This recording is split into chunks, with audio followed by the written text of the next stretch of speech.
Hey Psych2Goers, welcome back to our channel. Did you know that your ongoing support is what helps us make psychology and mental health more accessible to everyone? Well, it's true, and we are so grateful for all of the love that you've given us. Thank you so much. Now, let's continue. Have you ever found yourself agreeing to certain favors you thought you would never agree to? Or perhaps you found yourself in situations you swore you'd never be in, but somehow you were successfully persuaded by your friends. Your friends may have used some psychological tricks to get you to do what they want, or they're just really persuasive and nice. But now you might be thinking, what kind of psychological tricks actually work? Some of these tricks are cleverly used by teachers, psychologists, and maybe even your friends. So here are 8 psychological tricks that actually work. Number 1, call them by their name. People love it when you talk about them. Well, most of the time. When you say someone's name mid-sentence in a conversation with them, it's a great way to grab their attention and redirect the conversation back to you or them. Have you ever noticed as a child when a teacher would say your name in the middle of a lecture? That's because when you hear your own name, it grabs your attention and pulls you back to the present. School teachers don't want their students to be distracted, so they say their students' names to bring them back to the discussion at hand. This same tactic goes for making someone notice you. While in conversation with someone you admire, try saying their name often and at the beginning or end of the question. This will grab their attention and add some charisma to your regular conversations.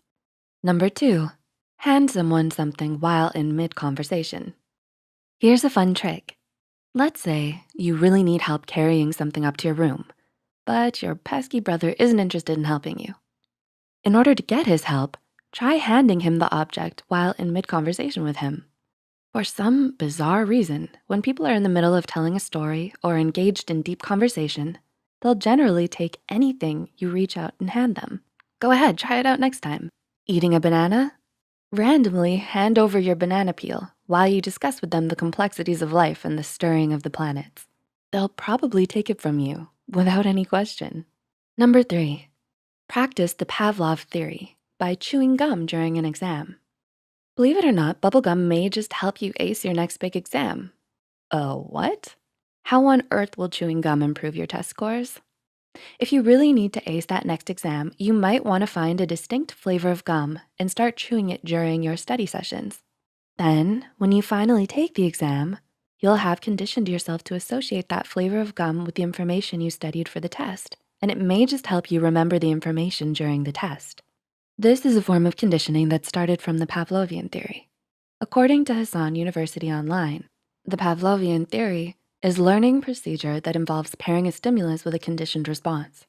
In the now famous experiments that Ivan Pavlov conducted with his dogs, he demonstrated how the presence of a bowl of dog food, the stimulus, would trigger an unconditioned response, salivation, in the dogs.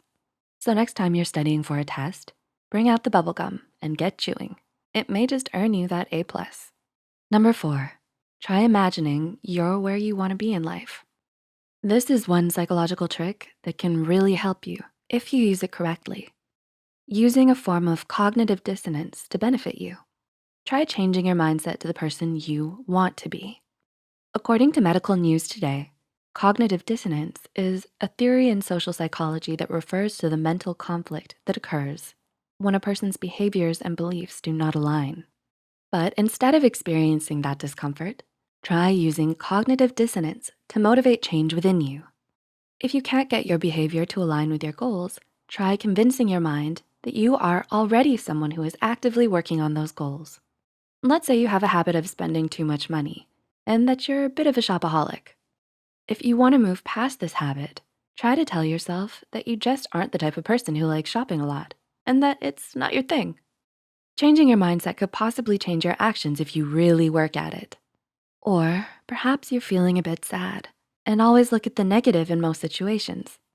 Although it is important not to suppress your emotions, try to imagine yourself as a person who always looks on the bright side, and you may be inclined to start seeing the good during your grumpy days. Try using cognitive dissonance to your advantage by imagining that you're where you want to be in life. Changing your mindset to the person you wanna be may set you on the path to actually becoming them. Number 5, Ask for a big favor, then change it to a smaller one. Imagine this. You really want that adorable chinchilla you've been eyeing in the pet shop window.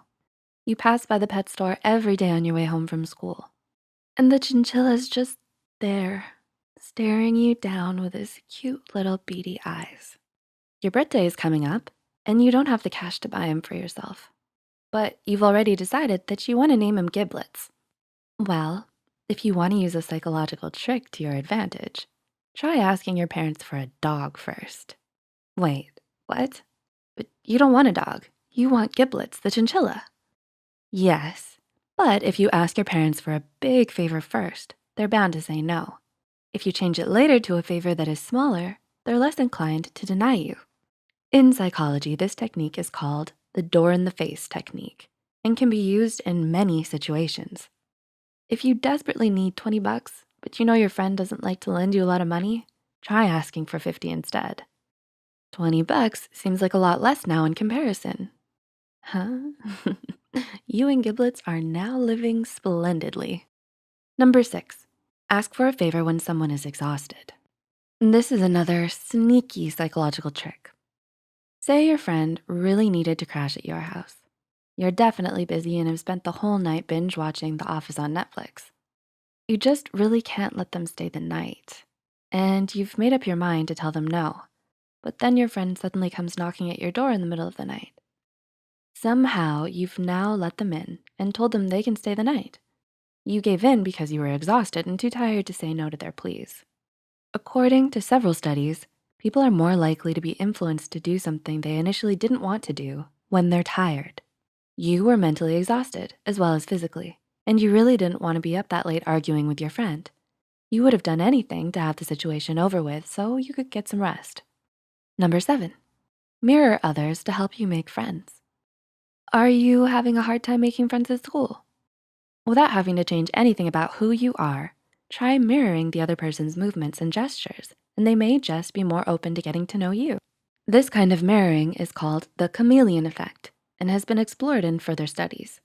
If someone thinks that you're like them, they may be more willing to be your friend. So someone could be mirroring you subconsciously to lure you in and gain your trust. Or most likely, they just wanna be your friend. And number 8, nod your head if you want someone to agree with you. Have you ever needed someone to agree with a pitch you were making at work? Or perhaps you really wanted to persuade someone to agree with you on a subject you just know they would understand if they opened their mind up to it. Like, okay, they just really need to watch The Office on Netflix. If they just understood this point you're making and agreed with it, they'd likely wanna watch it. Try nodding while you're discussing a point you want someone to agree with. According to a 1980 study published in the Applied Psychology Journal, psychologists found that when others nod while listening to someone, they're more likely to agree with them. You may even find yourself subconsciously nodding to someone's intense story because they are too. So, what did you think of these psychological tricks? Remember, like what Uncle Bed said, with great power comes great responsibility. So only use these for good. And be aware that others may be using them on you too. Are you going to try any of them out? Let us know in the comments below. Please like and share this video if you found it interesting and want to share it with your friends. The studies and references used are listed in the description below. Don't forget to hit the subscribe button and notification bell icon for more Psych2Go videos. Thanks for watching, and we'll see you next time.